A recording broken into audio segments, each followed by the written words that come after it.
आवे अब ठेंगा देखावेली। अरे रही कुमार रोज मिले आवे अब ठेंगा देखावेली।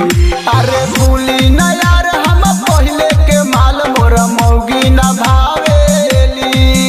अरे भूली न यार हम पहले के माल मोर मौगी न भावेली। अरे रही कुमार रोज मिले आवे अब ठेंगा देखावेली। अरे रही कुमार रोज मिले आवे अब ठेंगा देखावेली। ठेंगा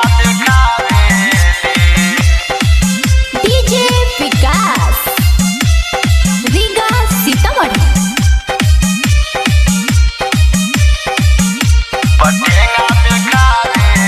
अरे मलवा के गोरहावे गलिया मौगी मिलल बिया करिया। बस गइल बाओ का चेहरा दिलवा के हमर भितरिया। दिलवा के हमर भितरिया। दिलवा के हमर भितरिया। अरे मलवा के गोरहावे गलिया मौगी मिलल बिया करिया। बस गइल बाओ का चेहरा दिलवा के हमर भितरिया। अरे बस गइल बाओ का चेहरा दिलवा के हमर भितरिया। अरे लागे ला जान अब लेली परान अब मुस्की चलावेली। अरे लागे ला यार अब लेली परान जान मुस्की चलावेली।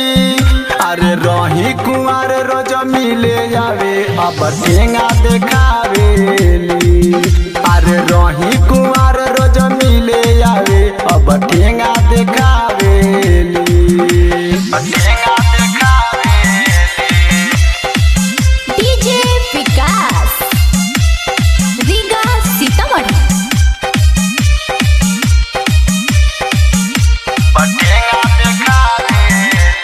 राइटर कुमार शिवा से कइले अगुआ धोखा।